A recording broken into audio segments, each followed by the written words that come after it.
Printers நேயர்களுக்கு வணக்கம். சட்டசபை நிறைவு நாள்ல பாத்தீங்கன்னா ரொம்ப அருமையான திட்டங்கள்லாம் பாத்தீங்கன்னா தமிழ்நாடு அரசு வெளியிட்டிருக்காங்க. முக்கியமா பாத்தீங்கன்னா துணை முதலமைச்சர் உதயநிதி ஸ்டாலின் அவர்கள் ஒரு மசோதாவை நிறைவேற்றியிருக்கார். என்ன மசோதா அப்படின்னு பாத்தீங்கன்னா கட்டாய கடன் வசூல் தடுப்பு மசோதா. இந்த மசோதாவை நிறைவேற்றினால நிறைய நடுத்தர மக்கள், அது மாத்திரம் இல்லாம ஏழை எளிய மக்களுக்கு இது ரொம்ப பெருமூச்சு விடுற அளவுக்கு இந்த மசோதா ரொம்ப உதவிகரமா இருக்கு அப்படின்னு சொல்லிட்டு நிறைய பேர் கருத்து சொல்றாங்க. என்ன அப்படின்னு பாத்தீங்கன்னா முக்கியமா பாத்தீங்கன்னா இந்த கடன் வாங்குறாங்கல்ல, கடன் கொடுக்கிற நிறுவனங்கள்ல இருந்து தப்பிக்கிறது யாரா இருக்கும் அப்படின்னு பாத்தீங்கன்னா ரொம்ப ஹை கிளாஸ் அப்படி இருக்கவங்க தான் என்ன பண்ணுவாங்கன்னா ஈஸியா தப்பிச்சிருவாங்க. ஸோ இந்த மிடில் கிளாஸ் இருக்காங்கல்ல, இவங்களுக்கு வாழ்க்கைய எடுத்துட்டு போகணும். அதனால நிறைய கடன்கள், இஎம்ஐ நிறைய அவங்க என்ன பண்ணுவாங்க செலவு பண்ணி ஒரு இக்கட்டான சூழ்நிலை என்ன பண்ணுவாங்க மாட்டிப்பாங்க. ஸோ கடனை கட்ட முடியாம, அந்த கடன்ல இருந்து வெளியே வர முடியாம, அவங்க கடன் கேட்க வரவங்களை அவங்களே மேனேஜ் பண்ணணும். நிறைய விஷயங்கள் அவங்களுக்கு என்ன பண்ணா மாட்டிப்பாங்க. ஸோ இதனால பாத்தீங்கன்னா நிறைய உயிரிழப்புகள்லாம் வந்திருக்கு. நிறைய பேர் சூசைட் அட்டன் பண்ணியிருக்காங்க. கிரெடிட் கார்டு கட்ட முடியாம, அதே போல கடன் வாங்கிட்டு நிலுவைத் தொகையை கட்ட முடியாம நிறைய பேர் இந்த செய்திகள்லாம் பாத்தீங்கன்னா தொடர்ச்சியா பாத்தீங்கன்னா கடனால இந்த கடனை வசூலிக்கிறவங்க வீட்டுக்கு போயிட்டு ரொம்ப தரக்குறைவா பேசுறது, அவங்களை அசிங்கப்படுத்துறது, கெட்ட வார்த்தைகளை கொண்டு திட்டுறது. இதனாலே அவங்க என்ன பண்ணுவாங்கன்னா இந்த கடனை வாங்கிட்டு நம்ம உயிரோட இருக்கணுமா, அதனால நம்ம உயிரை விட்டுறலாம்னு சொல்லிட்டு நிறைய பேர் என்ன பண்ணிருக்காங்கன்னா தன்னுடைய உயிரை என்ன பண்ணிருக்காங்க விட்டுருக்காங்க. இந்த கடன் வசூலிக்கிறவங்களாலேயே கடன் கொடுத்த நிறுவனம் கூட என்ன பண்ணாது கேட்காது. உதாரணத்துக்கு ஏதோ ஒரு பேங்க் கடன் கொடுத்துருக்கோம், ஆனா அந்த கடனை அந்த பேங்க்காரங்க போயிட்டு நேரடியா வசூலிக்கிறாங்கன்னா இல்ல. பெரும்பாலும் நீங்க விசாரிச்சீங்கன்னா அப்படி இருக்காது. அவங்க ஒரு ஏஜென்ட் வச்சுப்பாங்க. அந்த இஎம்ஐ எல்லாம் கலெக்ட் பண்றதுக்கு, அந்த கடன் வசூலிக்கிறதுக்கு ஒரு ஏஜென்ட் இருப்பாங்க. அந்த ஏஜென்ட் என்ன பண்ணுவாங்கன்னா இவங்க பாக்கெட்ல இருந்து காசு எடுத்து கொடுத்த மாதிரி அவங்க பயங்கரமா பேசுவாங்க. இன்னும் அவங்க வீட்டுக்கு எடுத்து காசு கொடுத்த மாதிரி அந்த நபர்களை ரொம்ப இழிவா பேசுறது, பொருட்களை சேதப்படுத்துறது, வீட்டுக்குள்ளேயே உட்காந்து நிறைய விஷயங்கள்லாம் நடந்திருக்கு. சமீபமா கூட பாத்தீங்கன்னா ஒரு அம்மா தூக்கின்லாம் போயிட்டு இருக்காங்க. ஒரு லேடியை தூக்கின்னு போயிட்டு இருக்காங்க. அதுக்கப்புறம் அவங்க வீட்டுக்காரர் போயிட்டு அந்த நிலுவகையை கொடுத்துட்டு அதுக்கப்புறம் அந்த லேடி எல்லாம் மீட்டு. சோ இந்த மாதிரி விஷயங்கள்லாம் பாத்தீங்கன்னா தமிழ்நாட்டுல ரொம்பவே நடந்துட்டு இருக்கு. சோ இதுக்கெல்லாம் ஒரு முடிவு கட்டணும். ஏன்னா நிறைய பிரச்சனைகள் வரும்போது கோரிக்கைகள் நிறைய போகும்ல. தமிழ்நாடு அரசு பார்த்தது இதுக்கு ஒரு முற்றுப்புள்ளி வைக்கணும் அப்படின்றதுக்காகவே எல்லாருக்கும் ஒரு குட் நியூஸ் மாதிரி இந்த கடன் வசூலிக்கிற நிறுவனங்களுக்கு ஒரு செக் வச்சிருக்கு. கட்டாயமா கடன் வசூல் தடுப்பு மசோதா, இந்த மசோதாவை நிறைவேற்றி எல்லாருடைய வயிற்றிலும் பால வார்த்திருக்கு தமிழ்நாடு அரசு. முக்கியமா நடுத்தர மக்கள், ஏழை எளிய மக்கள். ஏன்னா நிறைய பேர் என்ன பண்றாங்கன்னா ஏதோ ஒரு உதவிக்காக வாங்க. அவங்க வீணா விரயம் பண்றதுக்காக வாங்க மாட்டாங்க. அவங்க தேவைக்காக தான் வாங்குவாங்க. இப்போ உதாரணத்துக்கு தன்னுடைய பிள்ளைகளுடைய படிப்புக்காக வாங்குவாங்க, திருமணத்துக்காக வாங்குவாங்க. அது மாத்திரம் இல்லாம திருமணத்தை நம்ம நல்லா கிராண்டா செய்யணும், மாப்பிள்ளை வீட்டுக்காரங்க இது மாதிரி செய்யறாங்க, அது திருமணத்துக்காக வாங்குவாங்க. தன்னுடைய தேவைகளுக்காக, வீட்டுக்காக TV, fridge, washing machine, so தன்னுடைய தேவைகளுக்கு அவங்க யாருமே பாத்தீங்கன்னா கடனை வாங்கி வீணா விருதா யாரும் போகிறது இல்லை. ஆனா இந்த நிறுவனங்கள், கடன் வசூலிக்கிற நிறுவனங்கள், கடன் கொடுத்த நிறுவனங்கள் என்ன பண்றாங்கன்னா போட்டு நெரிப்பாங்க. அவங்க கழுத்தை போட்டு நெரிப்பாங்க. எதுக்கு? அப்ப நம்மளுக்கு தோணல, ஏன்டா நம்ம கடனை வாங்கணும் அப்படின்ற ஒரு ரேஞ்சில விரக்தியின் உச்சியில போயிட்டு தான் நிறைய பேர் என்ன பண்றாங்க சூசைட்லாம் பண்ணிக்கிறாங்க. சோ இந்த கட்டாய கடன் வசூல் தடுப்பு மசோதா வந்ததுனால நிறைய பேர் வயிற்றுல பால வச்சிருக்காங்க. என்ன சொல்லுது இந்த தடுப்பு மசோதா அப்படின்னு பாத்தீங்கன்னா, நீங்க கட்டாயமா போயிட்டு கடன் வசூலிக்க கூடாது.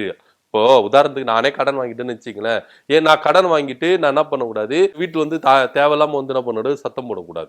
சோ வலுக்கட்டாயமா என்ன பண்ணக்கூடாது, வசூலிக்க கூடாது. அப்படி வசூலிச்சு அவங்க சூசைட் அட்டன் பண்ணிக்கினாங்கன்னா அந்த நிறுவனம் இவங்களை தற்கொலைக்கு தூண்டிட்டாங்க அப்படின்னு கொலை முயற்சி அவங்க மேல என்ன பண்ணுவாங்க. சோ இதுக்கு பாத்தீங்கன்னா தண்டனையா 3 வருஷம் ஜெயில் கொடுக்குறாங்க, இல்ல கட்டி 5 லட்சம் ரூபாய் அபராதம் இல்லையா. இது ரெண்டுமே சேர்த்து என்ன பண்றாங்க, அவங்களுக்கு என்ன பண்றாங்க, தண்டனையா கொடுக்குறாங்க. 3 வருஷம் ஜெயிலு பிளஸ் 5 லட்சம் ரூபாய் அபராதம் கொடுக்கணும் அப்படின்னு சொல்லிட்டு அந்த நிறுவனம் யாரு கடன் வசூலி அவங்க மேல கேஸ் ஃபைல் ஆகுதோ அவங்களுக்கு என்ன பண்ணுவாங்கன்னா இது மாதிரி விஷயம் தண்டனையா கொடுக்குறாங்க. அது மாத்திரம் இல்லாம அவங்க வீட்டு ஆளுங்களை, இப்போ நான் கடன் வாங்கிட்டேன்னா என்ன மட்டும் தான் அவங்க ஃபேஸ் பண்ணணும். என் ஒய்ஃபையோ, என் பசங்களையோ, எங்க அப்பா அம்மா யாரையோ, இந்த அக்கா தங்கச்சி உறவினர் யாருமே, ஃப்ரெண்ட்ஸ் யாருமே என்ன பண்ணக்கூடாது, அவங்க டிஸ்டர்ப் பண்ணக்கூடாது. அப்படி மேபி அவங்க பண்ணிட்டாங்க அப்படின்னு பாத்தீங்கன்னா அவங்கள பின்தொடர்ந்தாலோ அவங்களுக்கு அந்த அந்த டாக்குமெண்ட்ல இப்போ ஒரு சிலர்லாம் பாத்தீங்கன்னா ஆப் லோன்லாம் இருக்குல்ல, இந்த ஆப் லோன்லாம் வந்து பாத்தீங்கன்னா நீங்க இஎம்ஐ கட்டலனா உங்களுடைய டேட்டா பேஸ் என்ன பண்ணுவாங்க, உங்க கான்டாக்ட்ஸ்ல இருக்கிறவங்களுக்கு எல்லாருக்கும் என்ன பண்ணுவாங்க, ஷேர் பண்ணிடுவாங்க. இவங்க வந்து கடன் கொடுக்கல, இவங்க வந்து பிளாக் மார்க்ல இருக்காங்க அப்படின்னு சொல்லிட்டு நம்மளுடைய கான்டாக்ட்ஸ் எடுத்து நம்மளுக்கே அனுப்பிச்சுடுவாங்க.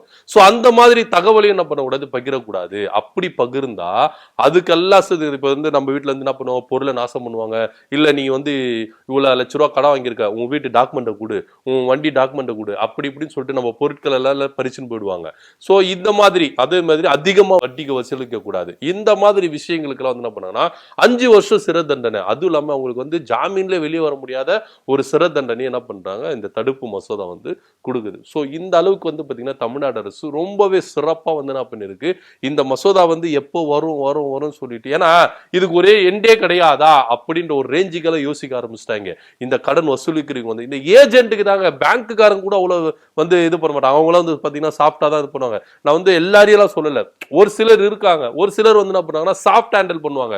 கஸ்டமர் அவங்களுடைய கஷ்டங்களை தெரிஞ்சுக்கிட்டு, ஒரு சில பேங்க்ல இருக்கு, ஒரு சில நிதி நிறுவனங்கள்ல இருக்கு, கஸ்டமருடைய அவங்க பேக்ரவுண்டை தெரிஞ்சுக்கிட்டு அவங்க கிட்ட எப்படி வசூலிக்கணும், எப்படி பேசி காசை வாங்கணும் அப்படின்ற ட்ரிக் எல்லாம் வந்து இருக்குது. ஆனா ஒரு சிலர்லாம் வந்து பாத்தீங்கன்னா அராஜகத்தின் உச்சத்துக்கே போயிருவாங்க.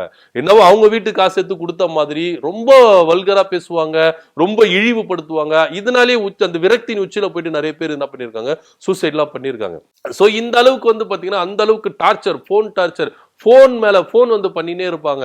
நம்ம நிம்மதியா வந்து பாத்தீங்கன்னா நம்ம இருக்கவே முடியாது. அத்தனை போன் கால்ஸ் பண்ணுவாங்க, அத்தனை மெசேஜ் அனுப்புவாங்க, நம்மள வந்து நிம்மதியா இருக்கவே விட மாட்டாங்க. இந்த மைண்ட் டார்ச்சர் வந்து போகுமா இல்லையா ஒரு சிலருக்குலாம் வந்து, ஏன்னா எல்லாருமே எல்லாரும் மாதிரி இருந்துட முடியாது. எல்லாருக்குமே வந்து பாத்தீங்கன்னா ஒவ்வொரு டென்ஷன்லயே இருப்பாங்க. அந்த டென்ஷன்ல இந்த டென்ஷனை கொடுத்தீங்கன்னா அவங்க வந்து என்ன பண்ணுவோம், வேற மாதிரி யோசிச்சு அவங்க என்ன பண்ணுவாங்க, சூசைட்ல அட்டன் பண்றாங்க. ஸோ இதுக்கெல்லாம் வந்து பாத்தீங்கன்னா ஒரு எண்டு தான் இந்த கட்டாய கடன் வசூல் தடுப்பு மசோதா அப்படின்றது. இதை நிறைவேற்றின மூலமா தமிழ்நாடு அரசு இந்த நடுத்தர மக்கள், ஏழை எளிய மக்கள் வயிற்றுல பால வார்த்திருக்காங்க அப்படின்ற ஒரு குட் நியூஸ் தான் நேற்றைய தினத்துல வந்து பாத்தீங்கன்னா நம்ம துணை முதலமைச்சர் உதயநிதி ஸ்டாலின் அவர்கள் ரொம்ப அருமையா வந்து சொல்லியிருக்காங்க. இது நிறைய பேர் வரவேற்றிருக்காங்க. ஏன் அப்படின்னு பாத்தீங்கன்னா பெரிய பெரிய பணக்காரங்களா இருக்காங்க, கோடீஸ்வரலாம் இருக்காங்க, அவங்களாம் வந்து பாத்தீங்கன்னா கடனை வாங்கிட்டு ஈஸியா ஏமாத்திட்டு போயிடுறாங்க. நிறைய பேர் சொல்லலாம், இந்த விஜய் மல்லையா, நீரவ் மோடி, இந்த மாதிரி ஆட்கள்லாம் வந்து பாத்தீங்கன்னா அதானி போன்றவர்கள்லாம் வந்து பாத்தீங்கன்னா கோடி கணக்குல, லட்ச கோடி கணக்குல வந்து என்ன பண்ணாங்கன்னா வாங்கிட்டு ஈஸியா ஏமாத்திட்டு போயிடுறாங்க. இதுல யாரு மாற்றுதுன்னு பாத்தீங்கன்னா நம்ம நடுத்தர மக்கள் தான், ஏழை எளிய மக்கள் தான். இவங்க தான் வந்து என்ன பண்றாங்க, ஈஸியா வந்து என்ன பண்ணிக்கிறாங்க, மாட்டிக்கிறாங்க. ஏன்னா பெரிய பெரிய ஆட்கள் எல்லாம் பாருங்க, இவங்க வந்து அந்த அளவுக்கு டார்ச்சர் எல்லாம் பண்ணவே மாட்டாங்க. விவசாயிகள் எல்லாம் பாத்தீங்கன்னா நிறைய பேர் டிராக்டர் எல்லாம் வந்து என்ன பண்ணுவாங்க, புடிங்கிட்டு போயிடுவாங்க. ஏன்னா அதெல்லாம் வந்து இஎம்ஐல தானே வாங்குவாங்க, இஎம்ஐ சரியா கட்டல அப்படின்னு சொல்லி. ஏன்னா நிறைய விஷயங்கள் வந்து செய்திகள் நம்ம படிச்சிருக்கோம். ஸோ இந்த விவசாயிகள், நடுத்தர மக்கள், ஏழை எளிய மக்கள் கிட்ட தான் இவங்களுடைய அதிகாரமும் எல்லாமே பலிக்குது கண்டி. பெரிய பெரிய பணக்காரர்கிட்ட, பெரிய பெரிய ஆள்கிட்ட இவங்க வந்து அது மாதிரி மோதுறது இல்லை. அதனாலேயே தமிழ்நாடு அரசு பார்த்தது, இது ஏழை எளிய மக்களுக்கான ஒரு நல்லாட்சி, நடுத்தர மக்களுக்கான ஒரு நல்லாட்சி, பணக்கார ஆட்சியெல்லாம் இல்ல, மோடி ஆட்சி மாதிரி பணக்காரங்களுக்காக கார்பரேட் கம்பெனிக்கான ஆட்சியெல்லாம் கிடையாது அப்படின்ற சிந்தனையை கொண்டு வரணும். அப்படின்றதுக்காக தான் நடுத்தர மக்கள் படுகிற இந்த கடன் வாங்கிட்டு நடுத்தர மக்கள், ஏழை எளிய மக்கள் படுகிற பாடுகளை நினைச்சுதான் இந்த மசோதாவை என்ன பண்ணிருக்காங்க, நம்ம துணை முதலமைச்சர் உதயநிதி ஸ்டாலின் அவர்கள் கொண்டு வந்திருக்காங்க. இதுக்கு நிறைய பேர் வரவேற்பு தெரிவிச்சிருக்காங்க. சோ இன்னும் அதிகமா இன்னும் மக்களுக்காக இன்னும் சேவை செய்யறதுக்கு தான் இந்த திராவிட மாடல் நல்லாட்சி எப்பவுமே இருக்குது அப்படின்றதுக்கு இது ஒரு சிறந்த உதாரணமா இருக்குது. சோ இந்த கட்டாய கடன் வசூல் தடுப்பு மசோதா பத்தி நீங்க என்ன நினைக்கிறீங்க அப்படின்றத கீழே கமெண்ட் பண்ணுங்க. நன்றி, வணக்கம்.